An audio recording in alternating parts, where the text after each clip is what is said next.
Ketika mata pria itu tepat di lubang kuncinya, angin dingin seakan menghembus ke matanya.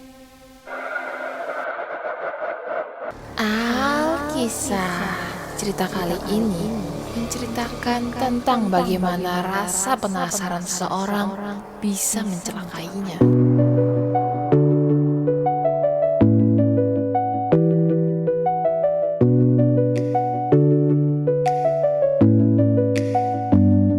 Seorang pria yang pergi bertugas di suatu daerah datang ke hotel yang sudah dipesan oleh perusahaannya. Sesampainya di hotel, pria itu langsung melakukan proses check-in. Badannya sudah cukup capek karena perjalanan panjang. Yang ingin dilakukannya hanyalah mandi dan tidur.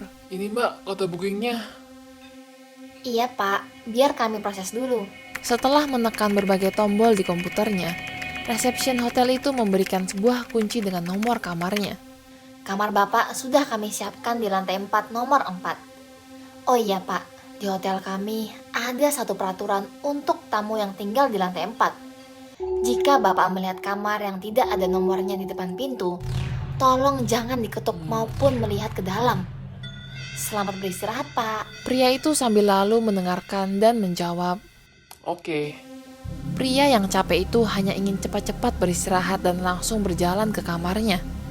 Di perjalanan, pria itu melihat sebuah kamar yang tidak ada nomornya. Mengingat perkataan resepsion dan keadaannya yang capek, dia mengacukannya.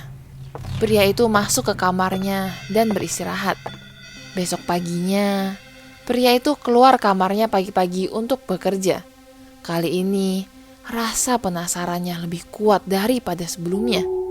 Ketika lewat kamar yang tidak bernomor itu lagi, dia seperti ingin sekali mengecek.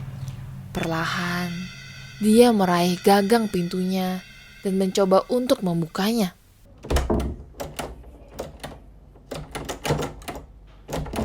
Ya, terkunci lagi.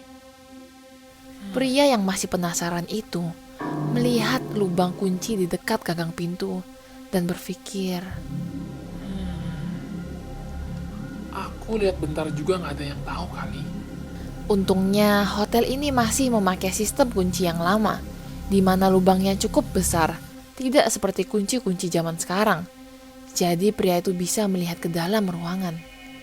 Ketika mata pria itu tepat di lubang kuncinya, angin dingin seakan menghembus ke matanya. Kamarnya sama yang kayak aku tinggalin.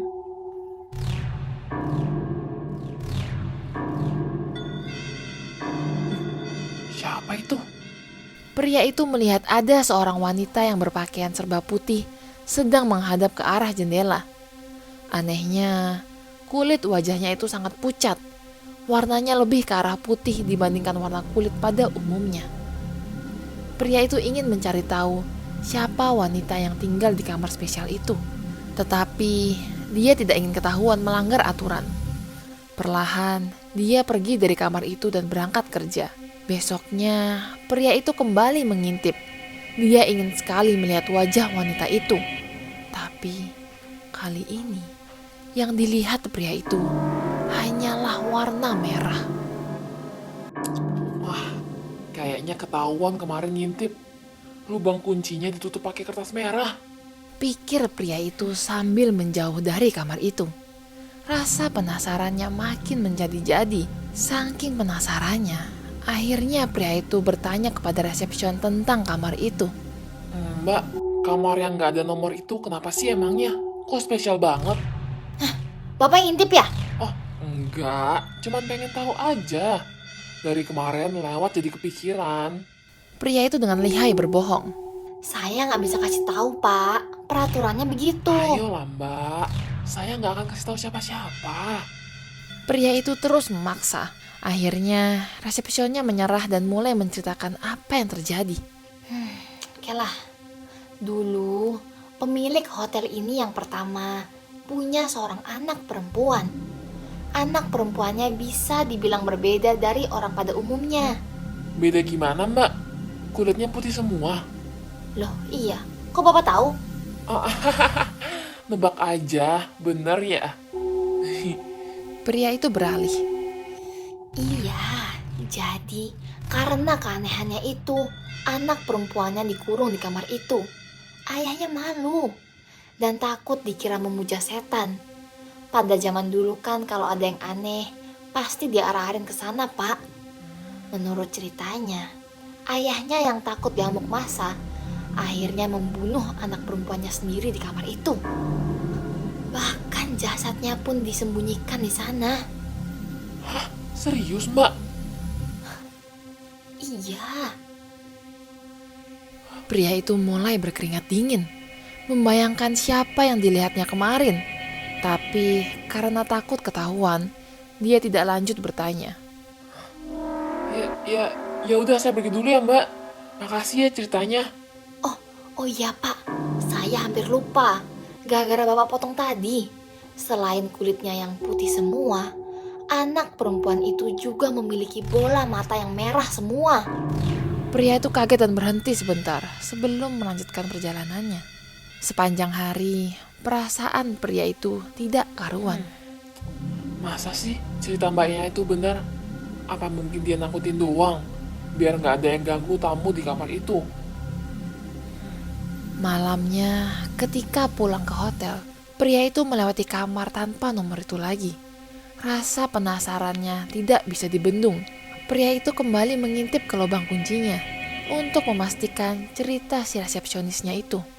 Pria itu menutup satu matanya dan mengarahkan matanya yang terbuka ke lubang kuncinya. Tiba-tiba angin dingin berhembus cukup kencang dari lubang kunci itu. Mata si pria itu refleks menutup. Ketika pria itu membuka matanya lagi, dia melihat isi kamar itu berubah. Tidak ada ranjang atau furniture apapun di sana. Yang ada hanya dinding yang panjang seperti lorong.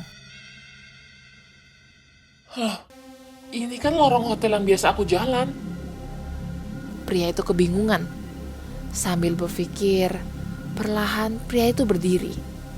Lalu dia sadar bahwa sekelilingnya juga ikut berubah. Kok aku ada di kamar? Hah? Halo? Ada orang di luar? Pintunya terkunci. Pria itu berteriak sambil menggedor-gedor pintunya. Bingung dan takut bercampur aduk. Tiba-tiba ada suara di balik pintu. Aku bisa melihatmu. Aku bisa melihatmu.